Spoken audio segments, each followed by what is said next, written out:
भारतीय संविधान के शिल्पकार बाबा भीमराव अंबेडकर जी की जयंती के अवसर पे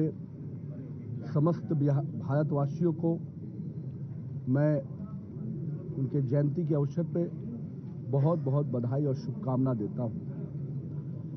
बाबा भीमराव अंबेडकर जी का जीवन जिस प्रकार से समाज को सुधार के लिए, शिक्षित करने के लिए और समाज की भागीदारी को सुनिश्चित करने का उनका जो अपना जीवन का विचार रहा, निश्चित रूप से आज भी भारत के जो नवनिर्माण में हमारे प्रधानमंत्री नरेंद्र मोदी जी काम कर रहे हैं, निश्चित रूप से उनके आदर्शों की प्रासंगिकता आज भी बनी हुई है। और मैं मानता हूं कि जिस प्रकार से उन्होंने संविधान में सबकी भागीदारी की बात की, महिलाओं को अधिकार दिलाने की बात की, और हम कह सकते हैं समाज के हर वर्ग को एक आवाज, उनकी आवाज को बुलंद करने का जो उन्होंने काम किया, वो निश्चित रूप से समाज के हर वर्ग को आज उत्साहित करता है, प्रेरित करता है। वर्तमान में उनके संविधान के निर्माण के विषय को लेकर जिस प्रकार से अलग अलग व्याख्याएं होती हैं, लेकिन सभी का उद्देश्य केवल ये रहता है कि कैसे हम विकास की योजनाओं में अंतिम व्यक्ति को जोड़ें। हमारे प्रणेता डॉक्टर दीनदयाल उपाध्याय जी ने भी अंतिम व्यक्ति तक विकास की योजनाओं को पहुंचाने का जो अंत्योदय का सपना देखा, मैं मानता हूं कि बाबा भीमराव अंबेडकर जी, दीनदयाल उपाध्याय जी, इन लोगों के जीवन के जो विचार रहे, आज हमारी सरकार उन विचारों को, उनके आदर्शों को पूरा कर रही है। एक समय ऐसा भी था जब इस देश में नेहरू गांधी परिवार के इतर जाकर किसी को सम्मान नहीं देने की संकल्प था, और आपने देखा भी आजादी के 60 वर्षों के बाद भी संविधान के शिल्पकार को सम्मान नहीं मिला। और जब संयुक्त मोर्चा की भाजपा समर्थित सरकार बनी, तभी पहली बार बाबा भीमराव अंबेडकर जी को भारत रत्न दिया गया, और उसके पूर्व में नेहरू गांधी परिवार ने अपने आप को भारत रत्न जरूर दिया। आज उसी संविधान को प्रति लेकर घूमते हैं। मैं कहता हूं उनके आदर्शों को अगर थोड़ा आत्मसात कर लिए होते और 60 वर्षों तक काम किया होता, तो आज संविधान की प्रति नहीं, आप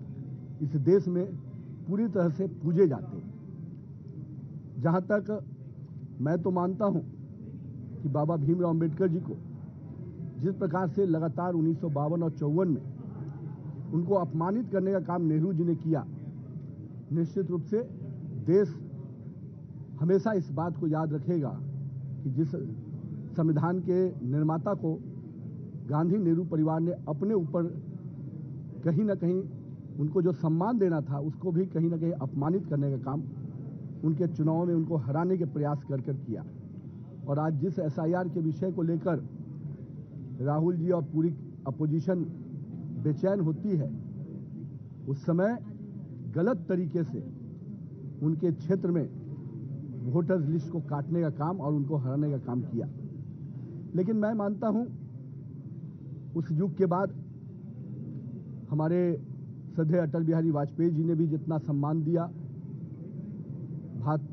रत्न के बाद भी बाबा भीमराव अंबेडकर के विचारों को आगे बढ़ाते हुए सर्व शिक्षा अभियान को हमेशा लिया, और आज कहीं ना कहीं शिक्षित समाज बनाने में उनके इस अभियान का बहुत बड़ा रोल रहा। अब हमारे प्रधानमंत्री जी ने, नरेंद्र मोदी जी ने, जहां एक और पंच तीर्थ बनाकर उनके विचारों को, उनके आदर्शों को स्थापित भी किया, और वहीं अपोजिशन को भी वो जवाब दिए कि आपने जिस शख्सियत को सम्मान देना चाहिए था, पूजना चाहिए था, आपने उसको अपमानित किया। लेकिन भारत की जनता ने मुझे आशीर्वाद दिया है, तो मैं निश्चित रूप से उनके सम्मान में आगे बढ़ूंगा। और आज पंच तीर्थ के माध्यम से देश में ही नहीं, विदेश में भी जहां उन्होंने लंबे समय बिताया, उसको भी पंच तीर्थ में शामिल कर उनके अनुयायियों को, पूरे भारतवर्ष को गौरवान्वित किया है। साथ ही साथ बाबा भीमराव अंबेडकर जी ने नारी शक्ति को जितना आगे लेकर चलने का संविधान में भी चर्चा किया, महिलाओं की शिक्षा के प्रति, महिलाओं की भागीदारी के प्रति। मेरा मानना है आने वाले समय में नरेंद्र मोदी की सरकार उनके एक और सपने को पूरा करने जा रही है और नारी वंदन अधिनियम जो 16, 17, 18 को आएगा, निश्चित रूप से बाबा भीमराव अम्बेडकर के उस सपने को भी पूरा करने योग्य होगा जिसमें उन्होंने नारी की भागीदारी की बात कही थी। मैं पुनः आज के दिन बाबा भीमराव अम्बेडकर जी को अपना श्रद्धा सुमन भी अर्पित करता हूं और संकल्पित होता हूं कि पूरा भाजपा परिवार उनके विचारों के साथ,